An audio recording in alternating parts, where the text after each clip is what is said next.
এবার কি মায়ানমার ভারতের একটি অংশ হতে চলেছে? কথাটা শুনতেই অনেকেই কেঁপে উঠছেন।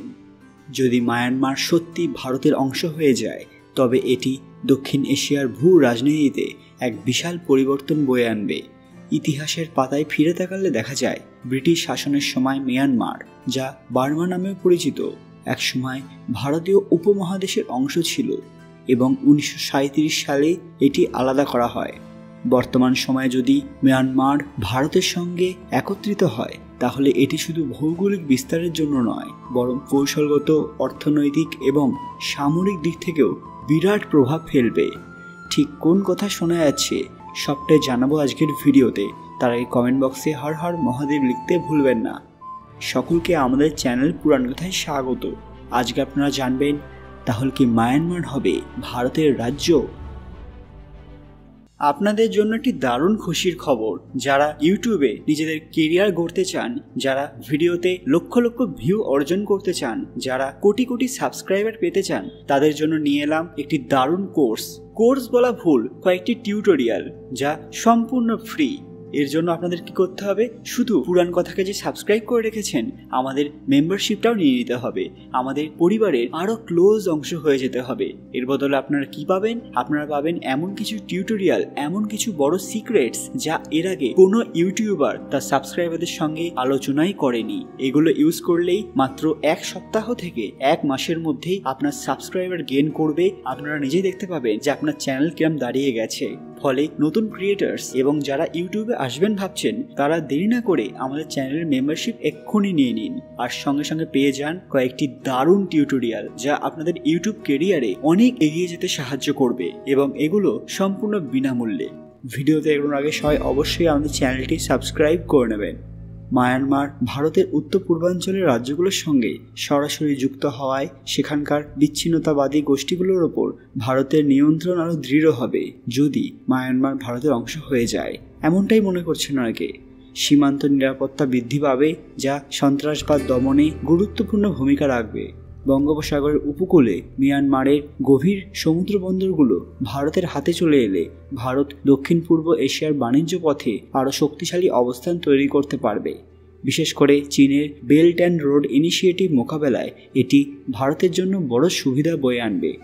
অন্যদিকে এই পরিবর্তন আন্তর্জাতিক মহলে ব্যাপক প্রতিক্রিয়া সৃষ্টি করবে।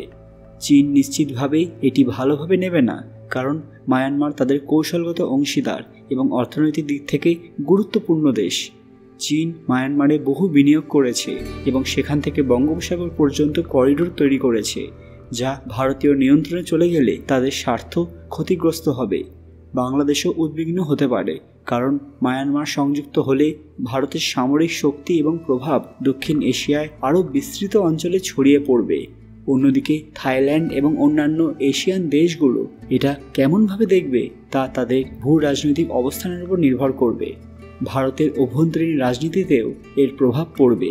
একদিকে এটি জাতীয়তাবাদী গোষ্ঠীগুলোর জন্য একটা বিজয় হতে পারে, যারা বৃহত্তর ভারতীয় উপমহাদেশের ধারণাকে সমর্থন করে। অন্যদিকে প্রশাসনিকভাবে এটি একটা বড় চ্যালেঞ্জ হয়ে দাঁড়াবে, কারণ মায়ানমারের রাজনৈতিক অস্থিতিশীলতা, সামরিক শাসন এবং জাতিগত বিদ্রোহগুলোর সঙ্গে সমন্বয় করা সহজ কাজ নয়। মায়ানমার যদি সত্যিই ভারতের অংশ হয় তবে এটি শুধুমাত্র একটি ভৌগোলিক পরিবর্তন নয়, বরং দক্ষিণ এশিয়ার রাজনৈতিক এবং সামরিক ভারসাম্যে গভীর পরিবর্তন আনবে। সম্প্রতি ভারতের মণিপুর রাজ্যের এক সংসদ সদস্য রাজ্যসভার অধিবেশনে মায়ানমারের সাগাইং অঞ্চলের কাবাও ভ্যালিকে মণিপুরের সঙ্গে যুক্ত করার প্রস্তাব দিয়েছেন। এর আগে মিজোরামের সংসদ সদস্য চীন রাজ্যে সফরকালে স্থানীয় সশস্ত্র গোষ্ঠীগুলোর সঙ্গে সাক্ষাৎ করে মিজোরামের সঙ্গে যুক্ত হওয়ার আহ্বান জানিয়েছিলেন। এই প্রস্তাবগুলো মায়ানমারের পক্ষ থেকে সন্দেহ এবং প্রত্যাখ্যানের সম্মুখীন হয়েছিল, কিন্তু বর্তমানে যে পরিস্থিতি চলছে সেখানে যে কোনো কিছু ঘটে যেতে পারে। এই পরিস্থিতিতে চীন উদ্বিগ্ন হতে পারে, কারণ মায়ানমার তাদের কৌশলগত অংশীদার এবং অর্থনৈতিক স্বার্থের কেন্দ্রবিন্দু। এরা যদি ভারতের হাতে চলে আসে, অর্থাৎ চীনের প্রতিদ্বন্দ্বীর হাতে চলে আসে, তাহলে সেটা কখনোই চীন ভালো চোখে দেখবে না, যার প্রভাব পড়বে বাংলাদেশ এবং পাকিস্তানের ওপরেও। ভারত মহাসাগর অঞ্চলে চীনের ক্রমবর্ধমান প্রভাব নিয়ে ভারত, জাপান, ফিলিপাইন সহ এশিয়ার দেশগুলো এবং পশ্চিমের দেশগুলো চিন্তিত এবং সতর্ক। মায়ানমারের সামরিক অভ্যুত্থানের পর দেশটিতে বেজিংয়ের প্রভাব বাড়ছে, যা ভারতের জন্য উদ্বেগের কারণ হতে পারে। সাম্প্রতিক ঘটনাগুলোতে দেখা যাচ্ছে মায়ানমারে চীনের অর্থনৈতিক এবং কৌশলগত উপস্থিতি বাড়ছে, যা ভারতের জন্য একের পর এক চ্যালেঞ্জ বয়ে আনছে। মায়ানমারের রাখাইন প্রদেশে চীনের বিপুল বিনিয়োগ রয়েছে, যা বঙ্গোপসাগরে তাদের উপস্থিতি বাড়াচ্ছে। এই পরিস্থিতিতে মায়ানমারের কিছু অংশকে ভারতের সঙ্গে যুক্ত করার প্রস্তাব চীনের জন্য উদ্বেগের কারণ হবে, কারণ এটি তাদের স্বার্থে প্রভাব ফেলবে। এটি সঠিক সিদ্ধান্ত হবে ভবিষ্যতের কথা ভেবে, নাকি ভুল সিদ্ধান্ত হবে? সার্বিকভাবে মায়ানমারে চীন এবং ভারতের মধ্যে কৌশলগত প্রতিযোগিতা বাড়ছে, যা দক্ষিণ এশিয়ার ভূ রাজনীতিতে নতুন মাত্রা যোগ করছে। বন্ধুরা, আপনাদের কি মনে হয়, এটা করে কি ঠিক কাজ হবে নাকি ভুল? আপনাদের মূল্যবান মতামত কমেন্ট বক্সে অবশ্যই জানাবেন। আজকের ভিডিওটি লাইক করবেন এবং শেয়ার করে সবাইকে দেখার সুযোগ করে দেবেন। কমেন্ট বক্সে ভক্তির সঙ্গে হর হর মহাদেব লিখতে ভুলবেন না। আর এরকম দরকারি আপডেট পেতে পুরাণ কথা অফিসিয়াল চ্যানেলটি মনে করে সাবস্ক্রাইব করে নেবেন। খুব তাড়াতাড়ি ফিরে আসবার একটি দরকারি ভিডিও নিয়ে। ততক্ষণ আপনারা এই ভিডিওগুলো দেখতে পারেন। ধন্যবাদ।